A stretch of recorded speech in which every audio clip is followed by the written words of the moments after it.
Diretso na ho tayo. Mamaya natin mag-shoutout. Baka mainip po kayo. Okay. Eto na nga, mga kababayan. 3 taon pa lang po si Marcos sa kanyang pwesto, sa kanyang posisyon sa Palasyo Malacanang, mga kababayan, no? 3 taon niyang tinulugan yung kanyang pwesto, yung kanyang pagiging presidente. Wala ho tayong nakita na mga ginagawa niya na papakinabangan nating lahat, no? Wala ho tayong mga nakitang big ticket project. Ulit-ulitin pa ba natin yan? Alam na ho nating lahat yan. Sa madaling salita, katulad po ng sinabi ni BP Inday Sara, mga kababayan, hindi siya bagay maging Pangulo. Kasi wala siyang ginagawa. Kuya-kuya-kuy lang siya. Kain-kain lang siya ng pulburon. Pulburon po, literal baka mamaya masamain ninyo Di ba? Baka masamain ho ninyo sa pagkakaintindi. Pero bahala na po kayo humusga. Ganun man lang yun. Tapos ngayon, itong mga panahon na ito, 2025, nagulat ako, ewan ko lang kung napansin ho ba ninyo, na para bagang bigla siyang nagkaroon ng concern, mga kababayan. Nagpapakita na siya madalas sa mga media, sa social media, at ang ganda ng mga sinasabi niya na para bagang totoo, no? Akala mo may concern talaga Kasi kung isa kang pangulo, unang taon mo pa lang sa termino mo, dapat nagpakitang gilas ka kaagad sa tao. Pero wala di ba? O itong mga huli na, hanggang sa mga araw na ito, kanina nga, linggo nga di ba? Kaninang umaga, yun, nagpunta siya sa Baguio, sa Tuba, Benguet, mga kababayan, para mag-inspeksyon nitong panibagong palpak na naman na flood control project. At nagkaharap sila ni, tawag nito, Mayor Magalong, na galit sa mga korap, mga magnanakaw sa gobyerno, na matagal lang mayroong iniingay tungkol dito sa mga korupsyon na nangyayari po sa ating pamahalaan o sa pamahalaan, kasalukuyang administrasyon. No? Sabi ko, bakit parang ang concern na yata nito mama na ito? Kay Marcos. Sabi ko, bakit parang bigla yatang nag-concern itong mama na ito sa mga problema, lalong-lalo na dito sa flood control project. Nagtataka ako nagtanong ako. Sabi ko pa nga, diba, sa programa namin sa Berada, sabi ko, baka naman meron na namang plano, no? Sandali, ang kate-kata ng ilong ko kasi tuwalya namin bago Sabi ko, baka meron na namang plano itong mama na ito na ginagawa na o niluluto na nila na para matakpan nitong issue sa flood control project. Di ba? Alam niya ho yan, mga kababayan, na itong isinisiwalat niya, halos inaaraw-araw niya, itong tungkol sa flood control project, kasiraan po ito mismo sa kanya. Hindi lang po sa kanyang administrasyon. Kasiraan ito sa kanya mismo. Bilang isang pangulo, masisira siya. Kasi sa 3 taon niya, wala siyang ginawa, hindi niya pati nabantayan itong mga korupsyon sa flood control project. Tama, di ba, mga kababayan? Hindi niya nabantayan na nilalaro na pala nitong mga kontratistang kongresista ang kaban ng bayan, ninanakawan na pala ang taong bayan at ang mismong kanyang administrasyon. Ang sarap ng ang ganda ng mga sinasabi niya, ang sarap pakinggan no? Sayang, sabi niya gano'n. Tinatapon lang yung pera sa ilog, di ba? Tulad nung kanina, may video ako, hindi pa na-upload, ang hina ng uploading ng internet ko Mamaya, abangan nyo po, mga kababayan. Na malayong-malayo ho, itong mga ginagawa niya ngayon sa ginagawa niya noon. Wala siyang pakialam. Noon, wala siyang pakialam. Ngayon, biglang nagkaroon ng pakialam na sabi ko, drama na naman to ba? Sabi ko, meron na naman tong planong hindi kaaya-aya, hindi magandang gagawin tong mama na ito. O, tugma nga ako, mga kababayan. Tugma ako doon sa nabanggit ko sa programa sa Birada Aguila na baka meron tong niluluto. Kaya pala, mga kababayan. Siguro naman nakita nyo po sa thumbnail. Baka kasi sabihin, at sa title ko, no, baka kasi sabihin na mga pro-BBM dyan, hindi ko po kayo inaaway, ha? Hindi po ako gumagawa ng kwento, hindi po ako gumagawa ng fake news at bawal yan sa mga DDS. Sa totoo lang tayo talaga. Oh, kung meron man minsan marites. Oh, no? Ito mga kababayan, no, ipakita ko lang sa inyo, hindi cellphone na po ang gamit ko.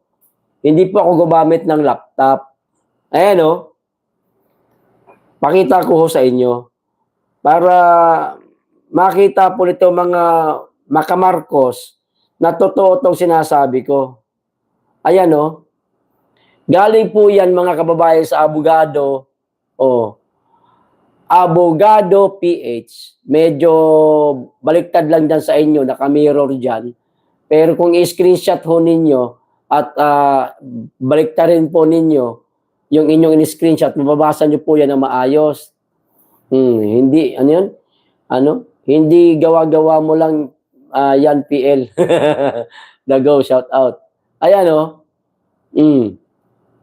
Hindi galing sa akin, ha, Abogado PH. Screenshot nyo po. Tapos, yung na-screenshot nyo, i-mirror nyo. Mababasa nyo po ng maayos. Ngayon, babasahin ko dito. Oh, ayan, oh. Ito sa baba, oh, ayan, oh. Oh, ayan, oh. Ito sa ibabaw, oh. Maikli lang to. Hindi ko nababasahin lahat kasi yung pinakalaman lang nung sinabi niya, ang kukunin ho natin na bibigyan po natin ng reaksyon, mga kababayan. Dito tayo mismo sa link para meron, saan ba yun? Saan ba yung link? Ayun, ito na. Para medyo may maidagdag pa tayo na mga babasahin. Maliban doon sa mismong caption nitong Abogado PH. Ayan o, mismo sinabi ni Marcos, mga kababayan. Ayan na, abogado yan, ha. O, abogado. O, abogado. Andali, continue.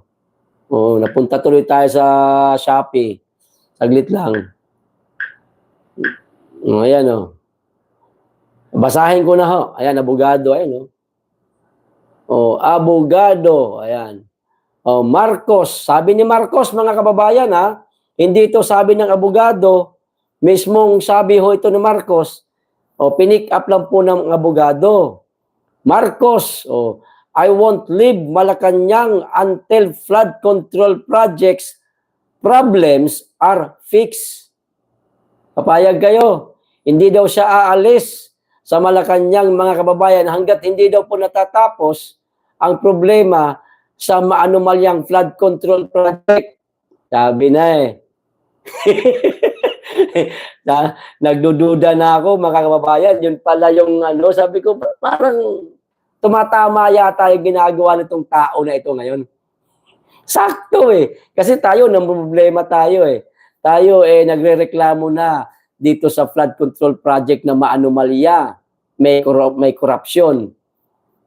Ito na yung sagot sa katanungan ko. Bakit siya ganito ngayon? Ay, eto pala, mga kababayan. Oh, tuloy ko yung basa, ha. Ayan, tutuloy ko lang po, ayan, oh. Tutuloy ko yung basa. President Ferdinand Marcos Jr. on Sunday. Naho yun, ha? Kanina. Itong araw na ito, Sunday eh.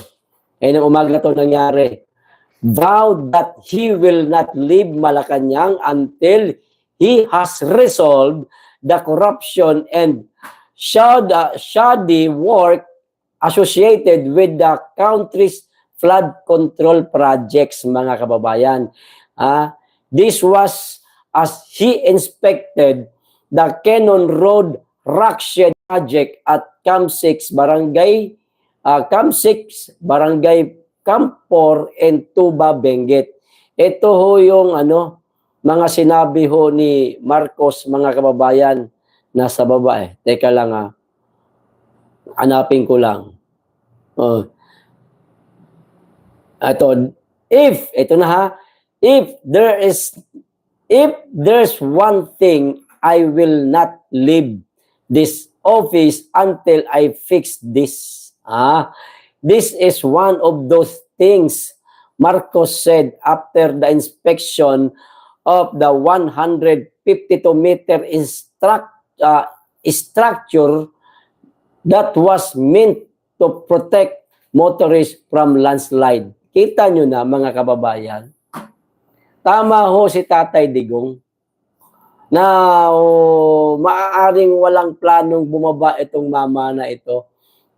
Kumbaga, ginagamit niya lang po na rason itong flood control project, mga kababayan. Kesyo daw tatapusin niya ito, hindi siya bababa hanggat hindi matatapos ang problema sa flood control project. Kalokohan to, mga kababayan. Po talaga guys, Mr. President, ayan, hindi namin kayo tatawaging bangag. Mr. President, meron ba po kayong 3 taon? Ipagpalagay na lang natin, 2 taon mahigit, mga 2 taon at 10 months. Hindi pa ho ba sapat yan, Mr. President, na matapos nyo po ang problema dito sa flood control project? Hindi naman ho kayo mismo ang magtatrabaho o magre-repair nitong mga flood control project na palpak.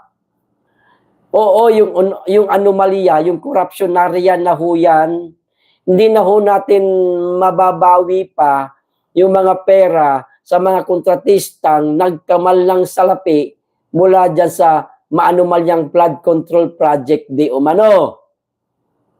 Hindi na po natin mababawi yung pera na yan. Meron pa po kayong 2 taon mahigit o sabihin natin 3 taon. Sabihin natin 3 taon. Meron pa po kayong 3 taon, Mr. President. Kayang-kaya nyo hong resolbahin ito. Kahit kalahating taon matatapos to. Simple lang. Gusto mo turuan kita, Mr. President, para bumaba ka na. Ayaw na ho kasi namin kayo dyan, sa totoo lang. Hindi na po namin ikaw gusto. Sa madaling salita, bigat na po kami sa 3 taon na pamumuno mo. Nahihirapan na ho kami, Mr. President. Parang awa mo na. Huwag mo nang dagdagan pa. Baka pagkatapos ng termino mo, baka tutuhanin mo itong sinasabi mo at tatagalan mong resolbahin ang problema sa flood control project. Baka naman mangyari yan, Mr. President. No? Baka mangyari yan.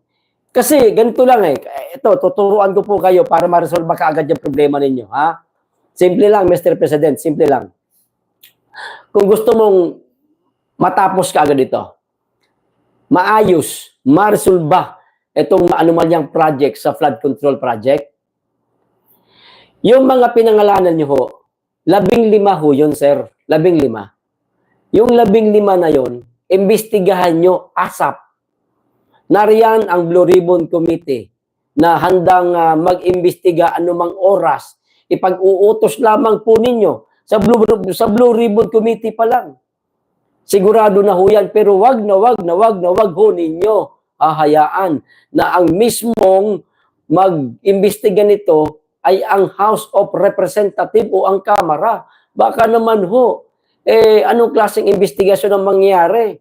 Meron ba namang kawatan na ang nag-imbestiga ay yung mismong kawatan? Hindi ba, mga kababayan? Sinong kawatan? Naaamin na siya'y kawatan, natural. Ipagtatanggol niya po ang sarili niya. Mr. President, wala kaming tiwala. Pasensya na, totoo lang. Ito, damdamin namin ito. Kami bilang mga simpleng mamamayan, damdamin namin ito na wala kaming tiwala na kapag kasakaling magkaroon ng investigasyon dito sa flood control project, dyan mismo sa Congress o sa House of Representatives. Wag na wag ho ninyong hahayaan na mangyari yan. At wala ho mangyayari dyan, Mr. President. Hahaba lamang po, tatagal lamang po ang usapin. o ang problema, hindi ho mariresolba ang problema, Mr. President. Ipaubaya na lamang po natin sa Senado, sa Blue Ribbon Committee. O di kaya naman, diretso na ho natin sa Korte Suprema para maimbestigahan, para matapos na kaagad. Ngayon, doon sa 15 ho ninyo, sa kasakaling meron ho kayong napatunayan o napatunayan ho ninyo na meron ngang anomalya, meron ngang pagnanakaw, corruption, no? Kasuhan niyo po kaagad. Huwag na po kayo mag-atubili. Kasi diyan po magtatapos ang lahat. Kapag ka meron po kayong kinasuhan. Kapag ka meron po kayong pinakulong. Sana, hinihiling ho namin, merong managot dito sa maanumalyang flood control project. Baka naman hanggang papogi lang ho kayo. Baka naman photo ops para sabihin na meron na kayong ginagawa, concerned kayo. No? At baka naman, ginagawa nyo lang po itong dahilan para makapag-extend ho kayo ng inyong pamumuno. Baka gusto nyo tumagal pa dyan lalo sa palasyo.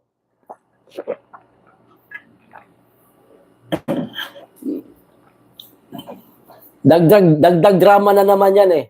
Hindi ho kami naniniwala, Mr. President, na hindi nyo po matatapos yan ng 1 taon, pinakamahaba na. Ipagpalagay na natin 2 taon, tatrabahuhin nyo ng 2 taon. Wag na po kayong magtrabaho na kung ano-ano pa. Wag na ho kayong magbutas ng lupa. Tawag niyan, mga kababayan, groundbreaking para kuno meron kayong ipapatayo ng mga establishmento, infrastruktura, kung ano-ano man yan. No? Wag na ho. Wag na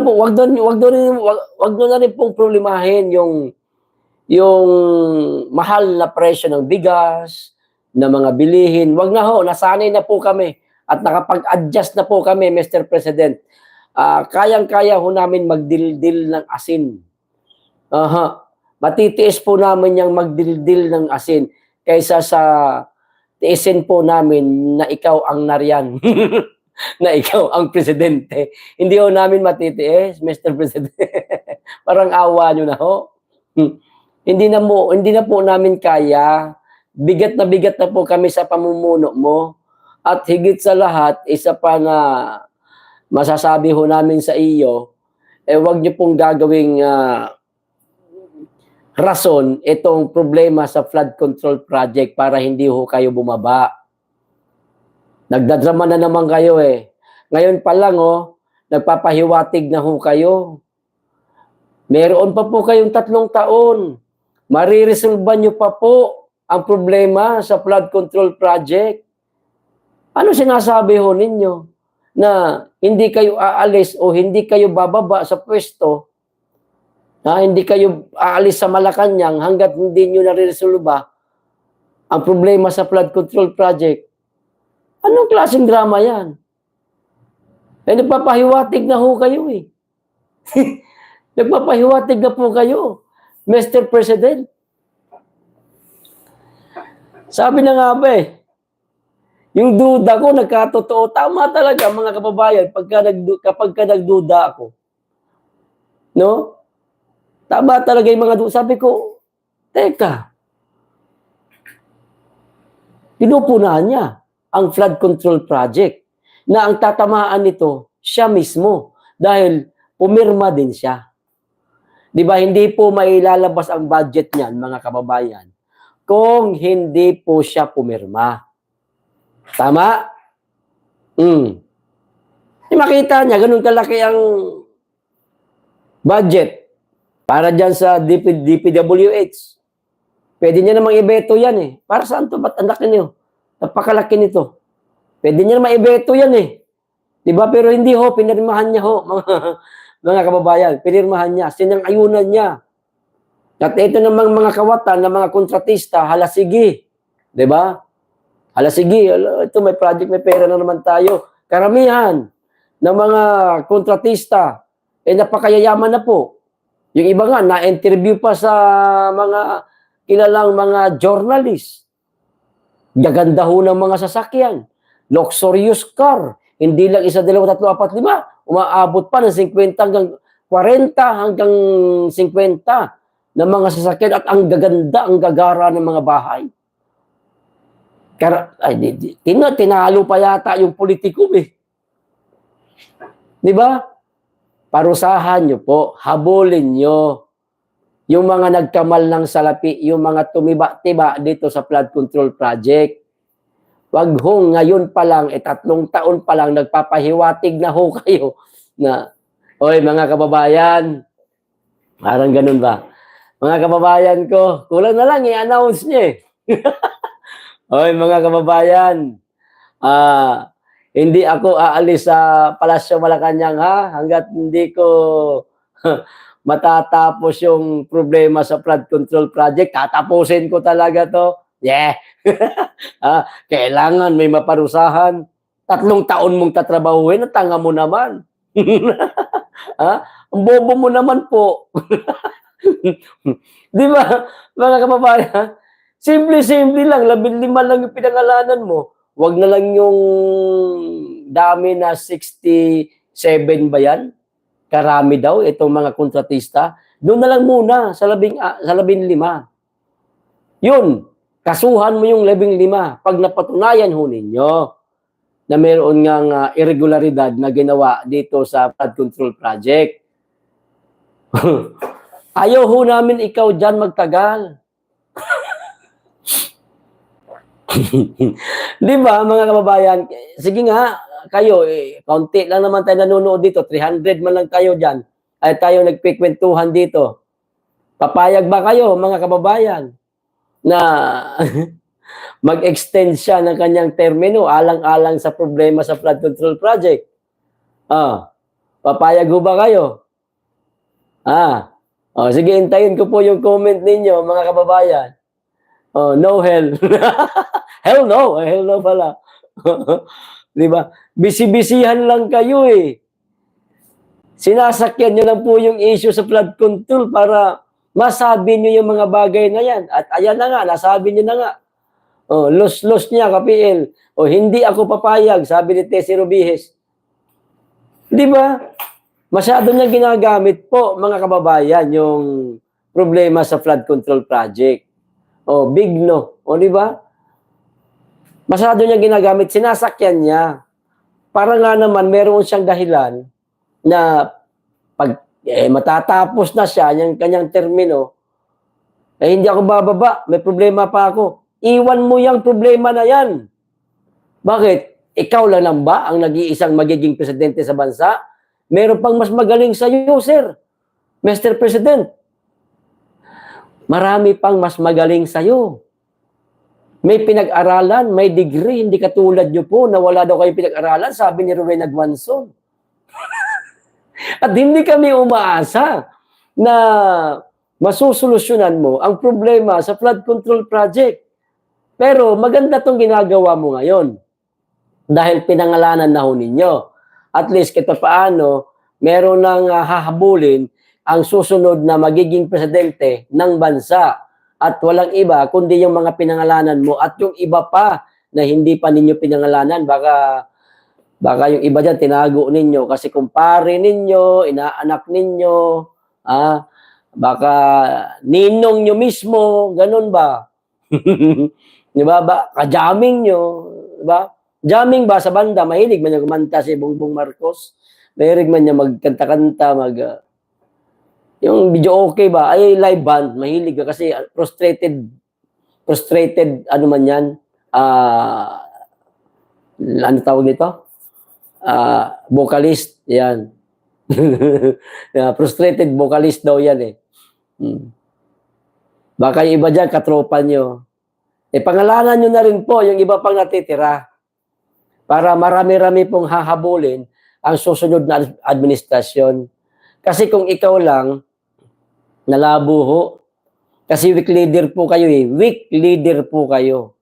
Alam na namin yan na hindi nyo po matatapos ang problema na yan. Wag muna kaming paasahin, Mr. President. Maraming beses nyo na po kaming pinaasa. Pinaasa nyo kami sa bigas, 20 pesos. Pinaasa nyo kami sa sama-sama tayong babangon muli. Pinaasa nyo kami sa taas noo kahit kanino. Kumbaga, ipagmamayabang di umano natin mga kababayan ng ating pagiging Pilipino kapag ka siya na ang naging presidente, nak ng patola, mas lalong kahiyahiya ang sinapit ng bawat Pilipino, lalo na ng mga OFW. Pinagtatawanan ang ating mga kababayan sa iba't ibang parte ng bansa kung saan mayroong Pilipino kasi ang presidente daw namin weak. Malayong malayo sa angking katalinuhan at galing ng dating Pangulong Rodrigo Roa Duterte. Bumaba po kayo, Mr. President. Kung hindi nyo po kayang resolbahin niyang problema sa flood control project sa loob ng 3 taon na natitirang termino mo, bumabaho kayo. Ipaubayan nyo po sa ibang tao o kung sino man ang mananalo sa 2028 yung problema na yan. Huwag mo kayo mag-alala. Halimbawa, kung Duterte man ang mananalo, hindi ho kayo hahabulin. Wala, hindi naman ugali ng mga Duterte yan eh. Tapos ka na.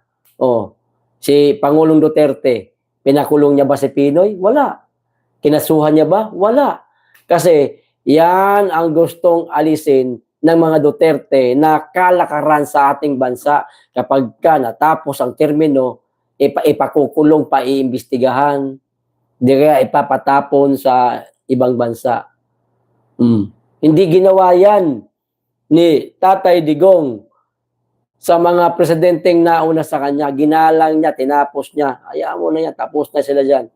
Kung ano yung problemang dinatnan niya, tinarbaho niya, tinapos niya, awa ng Diyos, nagawa niya naman. At kitang-kita naman ng ating mga kababayan kung paano niya pinamunuan ng maayos yung ating bansa.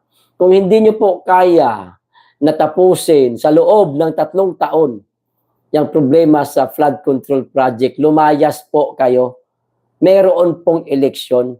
Huwag niyo po hayaan, Mr. President, paano na lang, halimbawa, sabihin ninyo na hindi ako aalis sa termino ko hanggat hindi matatapos ang problema sa flood control project. Ayaw ng tao. Paano kung gawin ng tao sa'yo, palayasin ka? Pasukin ka dyan sa Malacanang. Paano kung gawin ng tao yan? Pasukin ka sa Palasyo Malacanang, pilitin kang itapon sa kung saang bansa. Mas lalong magulo po ang bansa natin yan. Nakakahiya ho tayo. Huwag niyo pong hayaan na mangyari yan, Mr. President. Pag natapos ka, tapos na. Huwag mo na ipagpilitan na magaling ka at kaya mong resolbahin ang problema dahil wala pong nagagalingan sa'yo. Totoo lang. At diring-diri na kami sa pamumuno mo. Bigat na kami. Hirap na yung ating mga kababayang OFW. Hindi ho ba kayo nahihiya niyan? Kung hindi ako nagkakamali, sa mga OFW na riyan na nakasubaybay, magtatanong po ako sa inyo, mga kababayan kong OFW, lalong-lalo na po yung inabot na po ng dekada dyan sa ibang bansa, sa inyong pananarbaho o pamamasukan dyan sa ibang bansa bilang OFW. Nagtatanong na po ako sa inyo, mula ba nung kayo'y naging OFW na inabot na kayo ng dekada ngayon, nung mga nakaraang administrasyon, maliban kay Tatay Digong, mga nakaraan pa, nakaranas ho ba kayo na magdeklara kayo ng no remittance day? Halimbawa ganun. Di ba? Nakailang no remittance na ba tayo? Kayo mga OFW, nakailang no remittance na kayo? Yung hindi magpapadala muna. Nakadalawa na, di ba? Kung di ako nagkakamali, baka 3 pa nga eh. 2 lang ang alam ko eh. Baka, nakadalawa na ba kayo, mga OFW? na nagkaisa kayong wag munang magpadala sa Pilipinas? Paki-comment nga po. Di ba? Nakailan na ho kayo? Kung di ako nagkakamali, ngayon lang yata eh. Ngayon lang, sa administrasyon ni Marcos lang kayo nagkaisa na huwag magpadala sa mga mahal ninyo sa buhay dito sa Pilipinas eh. Yan o, Mr. President, kahit sa dalawang ginawa ng gano'n ng mga OFW na hindi sila nagpadala sa mga mahal nila sa buhay, kahiya-hiya ho yung sa'yo. Isa lang ba? Pero sa nakaraang administrasyon, maliban kay Tatay Digong, sa mga nakaraang pang naging presidente, nangyari ho ba, nagawa niyo po ba itong magprotesta kayo o magkaisa kayo na wag muna magpadala? Tanong ko lang po, nangyari na ba ito o ginawa na ba ninyo ito noon? Kasi wala akong matandaan na gano'n nangyari eh. Ngayon lang talaga. Yung ganun mga kababayan, mga kaibigan kong OFW, sa isang presidente na pagkaisahan ka, 2 beses kaming hindi nagpadala o sabi ni Berba OFW Vlog. O di ba? 2 beses. Sa mga nagdaang administrasyon, nangyari na ba itong no remittances? Di ba ngayon lang? Sabi ni Berba, wala, sa Bangag administration lang ka PL, o di ba? Kay Marcos lang nangyari, no remittance, o di ba? Mr. President, Mr. President, yung magkaisa po ang mga OFW na hindi magpadala, kahiya-hiya ho ito.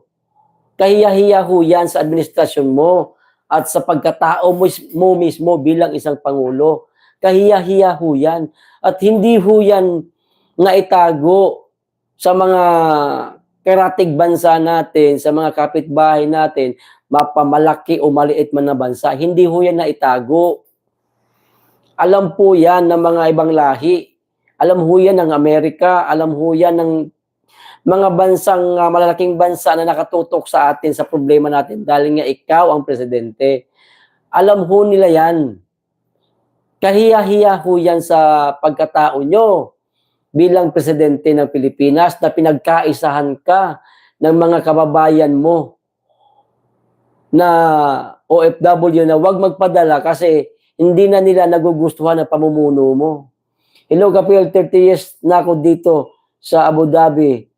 Alang ganun ngayon lang nangyari yan. O di ba sabi ni Teresita Castro, kahiya-hiya ho yan, Mr. President. Pagkaisahan ka ng mga kababayan mong OFW, hindi magpadala, kasi nga ayaw na sa'yo, diring-diri na sa pamumuno mo. Tapos ngayon, bigla kang magpapahiwatig na wala kang balak iwan ang Palasyo Malacanang dahil gusto mo resolbahin ang problema sa flood control project. Putragis naman, sir. Kumbaga sa ulam, nakakaumay na po kayo, sir. Bakit nakakaumay? Iisa lang lagi hinahanda ninyong ulam eh. Panay, panay pritong galunggong. Masarap man po ang pritong galunggong. Paborito ko yan, lalo na kung may bagoong at mayroong okra at piniritong talong. Naku, kasarap niyan. Oo. Pero kung yan at yan ang lagi ang isusubo natin sa bibig, umay. Nakakaumay na. Minsan, ultimo amoy nga, ayaw mo nang maamoy siguro eh. Wala ko kasi kayong political will, Mr. President. Hindi po kayo marunong kumiliti-kiliti sa tao ba? Wala kayong hindi kayo marunong rumomansa sa iyong mga kababayan. Dapat marunong ka rin rumomansa. Kunin mo yung kiliti ng iyong mga kababayan. At higit sa lahat, alamin mo mismo sa tao kung anong kailangan, kung anong problema, para yun ang susolusyonan mo. Alamin mo sa tao, ano problema natin? Ano problema ninyo? Mahal ang bigas, Mr. President. Di solusyonan mo. Wala kang ganun eh. Wala ka eh. Kami, ngayon, sa pangyayari, nagtataka kami talaga. Mr. President, bakit bigla kang nag-ingay dyan sa flood control project na kahiya-hiya ko ito para sa administrasyon mo at sa mismong sarili mo dahil ikaw ang presidente. Pero nagtataka, bakit nga o nga no? Ano kaya ang dahilan niya? Bakit siya nag-ingay? Yun pala, sinasakyan niya pala itong pangyayaring ito, mga kababayan. Itong problema sa flood control project, sinasakyan niya pala. At eto na nga, nagpahiwatig na siya. Ayaw niyang bumaba sa pwesto di umano. Ayaw na po namin ikaw dyan. Kahit meron pa ka-PL week talaga siya. Sabi ni Dinuguan. Ayaw na po namin ikaw. Magulo po ang bansa eh. Yung problema po sa West Philippine Sea, hindi niyo po kaya resolbahin eh. Ang isang butihing pastor na wala namang ginawang masama sa'yo, hindi naman sinisira ang inyong administrasyon, kundi nagtatanong lang naman, hindi naman ikaw ang tinatanong. Si Martin Romualdez naman, yung pinsan mo naman ang tinatanong, anong ginawa? Ang dami nangyari. Pinatawag sila kay Eric hanggang sa hindi naman tinanggalan, sinuspinde ang prangkisa ng SMNI, hanggang sa pinasok ang KOJC, hanggang sa kinuha ninyo si Pastor Kibuloy. Di ba ga? Isang religious leader, pati ba naman yan? Pakikialaman at papatulan pa ninyo? Hindi lang naman po si pastor ang nag-iingay ng mga relihiyon eh. Kahit mga Katolisismo, kahit mga Katoliko nag-iingay, ibang pare ang ingay na po eh. Pinupuna na ho kayo, nandiyan si Padre Siano. Bakit hindi ho ninyo inuusig ngayon? Bakit hindi ho ninyo pinakukulong? Kasi walang ari-arian na kasing laki na ari-arian ng Kingdom of Jesus Christ. Tandaan po ninyo, Mr. President, ang ari-arian po na nabuo ng Kingdom of Jesus Christ ay hindi ho yan kay Pastor Kibuloy. Sa buong kingdom ho yan. Bunga po yan ng mga pagsisikap ng mga miyembro ng KOJC. Hindi po yan kay Pastor. Dating Pangulong Duterte, naging fiscalizer sa administrasyon mo, anong ginawa mo? Manang-mana ka sa tatay mo eh. Ayaw na ayaw mo nang mayroong kang, tawag nito, kritiko eh, lalo na't dating Pangulo pati. Anong ginawa ng tatay mo kay Ninoy? Di ba? Senador, anong ginawa? Hindi ko naman sinasabing pinatay ng tatay mo ha. Hindi ko naman alam, hindi ko naman sinasabing ganun. Pero, kinalaban din ng tatay mo, si Ninoy. Na mahirap sa inyo eh. Ayaw ninyong napupuna kayo eh. Ayaw ninyong pinupuna kayo. Baka naman sa mga susunod na araw, gumawa na naman kayo ng drama at sasakyan nyo naman. Siyempre, drama nga. Sasakyan ninyo dahil siyempre, buko na kayo. Buko na kayo dito sa kagustuhan ninyo na ayaw nyo bumaba di umano sa pwesto dahil gusto mong tapusin ang problema sa flood control project. Baka bigla kayong gumawa ng panibagong drama, Mr. President, ha? At para magkaroon ng konting kaguluhan, no? Sasakyan ninyo, baka bigla kayong magdeklara ng martial law, patay na. Naloko na talaga. Matutupad ho yung gusto ninyo. Ayaw ho namin ng ganun. Kahirap po ng martial law. Parang merong tali ang tao sa leeg. Hindi siya basta-basta anong tawag nito, makakagawa ng gusto niyang gawin na maayos naman dahil nga merong tawag nito, maraming mga ordinansa na hindi pwedeng gawin. Na ibababa ninyo, siyempre, ordinansa yan, ibababa ninyo. Ganitong oras lang kayo dapat, bawal kayong lumabas.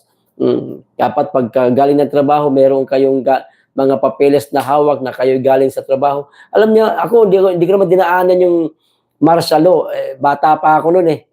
Bata pa ako noon ng Marcelo, pero maaaring ganun nga ang gagawin nila, mga kababayan. Huwag ganun, Mr. President. Huwag niyo pong gagawing dahilan itong problema lang. Simpleng problema lang talaga ito. Itong flood control project. Simpleng problema lang po ito, Mr. President. Napakasimple lang. Yung 15 lang na pinangalanan ho ninyo. Kasuhan nyo lang po sila. Ipakulong nyo po sila. Tapos na po ang problema ninyo. Siguradong wala nang gagaya sa ginawa nung 15 na yon. Total, 15 lang naman yung binanggit ninyo eh. Kahit na hindi ako nagkakamali, nasa 67 na mga kontratista di umano ang tumiba-tiba dyan sa proyekto sa flood control project. Huwag niyo pong sasakyan itong issue na ito. Ayaw na po sa inyo ng tao, umalis na po kayo, bumaba po kayo pag natapos ang termino ninyo. Ngayon, total, nariyan pa naman kayo, di trabahuhin nyo na trabahuhin hanggang 3 taon. Imposible ho na hindi nyo po matapos yan. Imposible. Ngayon, kung nahihirapan po kayo, pwede nyo pauuwiin ang dating Pangulong Duterte sa ganyang edad niya, paupuin nyo dyan sa Malacanang isang buwan lang. Tapos yung problema na yan. Mr. President, tapos yan. Pabalikin ang dating Pangulong Duterte sa bansa. Isang buwan lang, paupuin sa Palasyo Malacanang. Siya ang patrabahuhin mo. Isang beses lang. Kumbaga, parang basketball ba, na meron kang import. Kailangan natin i-import si Digong para matapos ang problema. Pauwiin nyo, import nyo. Humingi kayo ng tulong. Siya, bigyan mo ng kapangyarihan na siya ang tumapos sa problema na yan. Isang buwan, tapos yan. Tapos ikaw, sasakyan mo, hindi ka bababa sa pwesto. Ayaw na namin sa'yo, Mr. President. Hindi naman sa pinipilit namin kayong bumaba na ngayon, pero ayaw na namin talaga madugtungan pa ang termino mo. Ayaw na namin yan. At nakakadiri na. Nakakadiri na po yung pamumuno nyo. No? Ganun na lang. Total, kahiya-hiya ka na rin lang eh. Nakakahiya na ikaw eh, yung pamumuno mo, mismong ikaw, nakakahiya na eh. No? Lubos-lubosin mo na. Lulukin mo na lang yung hiya mo. Pabalikin mo ang dating Pangulong Duterte, siya ang pagresolbahin mo sa problema na yan. Tapos yan, isang buwan. Simple lang naman yan, kasuhan. Ipakulong. Tapos na. O ano pa? Ano pang magiging dahilan mo para magtagal dyan sa pwesto mo? Napakatanga naman ng tao na hindi makuha yung gusto mo. Gusto mo lang talaga ng term extension. Gusto mo lang. Kasi baka natulugan ninyo na pagka natapos na yung termino ninyo, hahabulin ka ng susunod na magiging presidente. Huwag kang mag-alala. Pag si Inday ang naging presidente, hindi ka hahabulin nun. Pag-aaksayan ka niya ng oras, samantalang napakaraming problema ng bansa, hindi ka hahabulin ni Inday. Halimbawa, si Inday Sara naging presidente. Hindi siya mag-aaksaya ng panahon sa'yo para habulin ka, imbestigahan, ipakulong o anumang gawin sa'yo. Di na. Tapusin na lang ni Inday yung problemang iniwan mo. Halimbawa, kung di mo matapos ang flood control project na yan. Huwag mong gawing dahilan yan. Ginagawa mong bobo ang tao eh. Hindi bobo ang mga Pilipino. Ikaw na mismo may sabi niyan. Ikaw lang ang bobo. Wala na naman yung cursor ko. Okay, basa-basa tayo ng comment, mga kababayan. Sabi ni Venus Diaz, Emily